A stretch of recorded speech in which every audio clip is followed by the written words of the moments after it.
नमस्कार दोस्तों, स्वागत है आपका हमारे आपके YouTube channel GS study with Raju भाई में। दोस्तों, वीडियो के एंड तक पूरा देखें, आपको बहुत ही नॉलेज मिलने वाला है। हम आज इसमें प्राचीन इतिहास पर बात करेंगे और आपने अभी तक जितनी बार भी प्राचीन इतिहास पढ़ा हो, लेकिन आज जो आप प्राचीन इतिहास पढ़ेंगे वो कुछ आपके लिए बेहतर होगा और नॉलेजफुल होगा। आप पूरा वीडियो एंड तक देखें, आपको नॉलेज जब यहाँ से जाएंगे तो आपको नॉलेज बहुत ही अच्छा मिलेगा। तो चलिए दोस्तों, वीडियो को शुरू करते हैं बिना समय गंवाए हुए।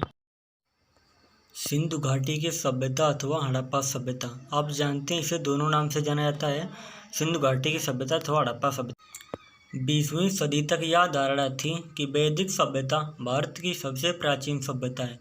यानी जब सन 1900 चल रहा था उस समय तक लोगों को, विद्वानों को यही पता था कि सबसे प्राचीन सभ्यता है वो भारत की सबसे प्राचीन सभ्यता है, वो वैदिक सभ्यता। उससे पहले कोई सभ्यता नहीं रही है। वैदिक सभ्यता का प्रमाण हमें केवल साहित्यिक स्रोतों से प्राप्त होता है। यानी जो वैदिक सभ्यता है हमें केवल लिखित ग्रंथ प्राप्त हुए हैं, किताबों से जानकारियाँ मिली हैं, हमें कोई इसके पुरातात्विक सच नहीं प्राप्त हुए हैं। इसलिए विद्वानों ने पुरातात्विक स्रोतों की प्रशस्ति के लिए नियमित रूप से प्रयास कर रहे थे। प्रशस्ति का मतलब प्रमाण होता है। रोज खुदाई कर रहे थे कि हमें कोई पुरातात्विक सच प्राप्त हो। हमारे पास साहित्यिक स्रोत तो हैं, हमारे पास कोई पुरातात्विक स्रोत नहीं है जिससे हम कहें कि भारत की प्राचीन सभ्यता यह है। कि सन 1924 में सरजान मार्फल ने घोषणा की, जिससे विद्वत समाज में हलचल मच गई। यानी सन 1924 में सरजान मार्फल ने घोषणा की थी सभ्यता के बारे में। जिस सभ्यता की दोस्तों सरजान मार्फल ने घोषणा की थी उसे सिंधु घाटी की सभ्यता कहा जाता है। सिंधु घाटी सभ्यता की लिपि भावचित्रात्मक थी। दोस्तों, ये भावचित्रात्मक लिपि कैसी थी? यदि मेरे पास बोर्ड होता, यदि आप लोग सपोर्ट करेंगे तो मैं आपको बोर्ड पर बताऊंगा कि सिंधु सभ्यता की जो लिपि भावचित्रात्मक थी वो किस प्रकार की थी। इसके जो अक्षर होते हैं, जो हमारे आज का और खा के जो अक्षर होते हैं उसके कुछ विपरीत अक्षर हुआ करते थे। हड़प्पा सभ्यता के संबंध में पहली जानकारी सन 1826 में चार्ल्स मैसन ने दी। भारत में पुरातात्विक विभाग के जनक माने जाने वाले जनरल कनिंघम ने 1853 तथा 1873 में 2 बार हड़प्पा सभ्यता का सर्वेक्षण करवाया, मतलब खुदाई करवाई, और कुछ महत्वपूर्ण वस्तुएं भी प्राप्त की जो उन्होंने उस समय सरकार के समक्ष पेश की। यदि दोस्तों आपसे कोई पूछता है कि हड़प्पा सभ्यता का जनक किसे माना जाता है या पुरातात्विक सर्वेक्षण विभाग का जनक किसे माना जाता है, तो आप बताओगे कि जनरल कनिंघम को माना जाता है। ऑप्शन में कई सारे ऑप्शन दिए होंगे, सरजान मार्फल का नाम दिया गया होगा, लेकिन आप जनरल कनिंघम को ही लगाओगे। अब हम दोस्तों उन विद्वानों की बात करेंगे जो भारत के भी इतिहास कर रहे हैं और अन्य देशों के भी इतिहास कर रहे हैं। उनकी हमारे इतिहास में क्या भूमिका रही है, कि इन्होंने खुदाई करवाई और कितने समय तक खुदाई करवाई, उनकी दोस्तों अब हम बात करेंगे।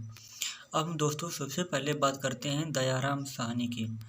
दयाराम साहनी ने सबसे पहले 1921 में हड़प्पा सभ्यता का सर्वेक्षण करवाया और इसके बाद 1923 से 24 तथा 1924 से 25 में 2 बार खुदाई करवाई। खुदाई भी दोस्तों और सर्वेक्षण एक ही शब्द है।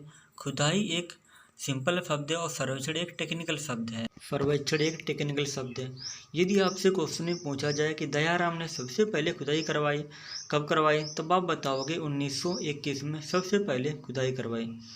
अब हम दोस्तों इसके बाद में बात करेंगे माधव स्वरूप वत्स की। माधव स्वरूप वत्स ने खुदाई करवाई।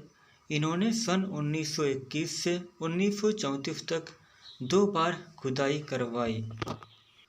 अभी तक दोस्तों वीडियो को आपने यदि लाइक नहीं किया तो लाइक भी कर दें और चैनल को सब्सक्राइब भी कर दें, जिससे हमारी आने वाली सभी वीडियो आपको सबसे पहले मिले, और साथ में बेल आइकन को भी प्रेस कर दें जिससे सबसे पहले नोटिफिकेशन आपको प्राप्त हो।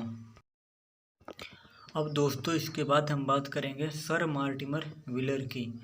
सन 1946 में सबसे महत्वपूर्ण खुदाई करवाई। यदि कोई आपसे पूछे कि हड़प्पा सभ्यता के बारे में सबसे महत्वपूर्ण खुदाई किसने करवाई, तो ऑप्शन में कई सारे ऑप्शन दिए रखेंगे, सर मार्टिमर का नाम उसमें होगा, सर मार्टिन व्हीलर का। आप उस ऑप्शन को टिक करिएगा।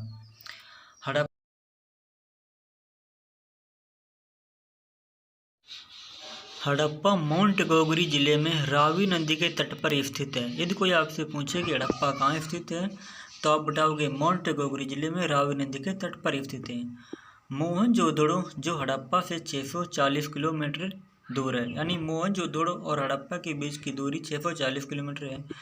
सिंधु के लरकाना जिले के मैहाने में एक ऊंचे टीले का स्थानीय है। ऊंचे टीले का स्थानीय का मतलब कि ऊंचा सा टीला है, उस स्थान पर यह है। इसको मृतकों का टीला नाम से भी जाना जाता है। इसको एक दूसरे नाम नख निस्ताने नाम तथा सिंधु का बांध नाम से भी जाना जाता है। इसको 3 नामों से जाना जाता है। यदि आपको इसमें से कोई भी नाम पहले से पता हो तो हमें कमेंट करके ज़रूर बताएं।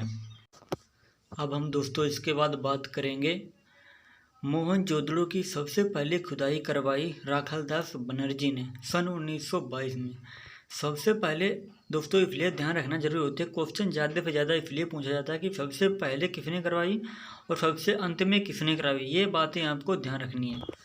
सन 1922 के अंत के 1930 तक सर जॉन मार्शल ने खुदाई करवाई, यानी सन 1922 से लेकर के खुदाई करवाई कब 1930 तक, करीबन 8 वर्ष तक इन्होंने खुदाई करवाई।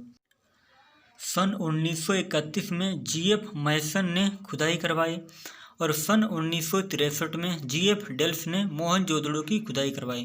दोस्तों ये डेटें आपको ध्यान रखनी है क्योंकि आपको अपने इतिहास को जानना है, तो इन सारी डेटों को ध्यान रखना है कि किस समय पर क्या क्या हुआ भारत में। अपने दोस्तों यहाँ तक इतना समय दिया इसके लिए आपका बहुत बहुत धन्यवाद। दोस्तों आपने पूरा वीडियो देखा है तो आपको चीज़ें समझ में आई होंगी और आपको कुछ नया सीखने को मिला होगा। यदि आपको कुछ नया सीखने को मिला है तो वीडियो को लाइक भी कर दें, अपने दोस्तों को शेयर भी कर दें और प्लीज़ चैनल को सब्सक्राइब भी कर दें। तो मिलते हैं आपको नेक्स्ट वीडियो में। नमस्कार।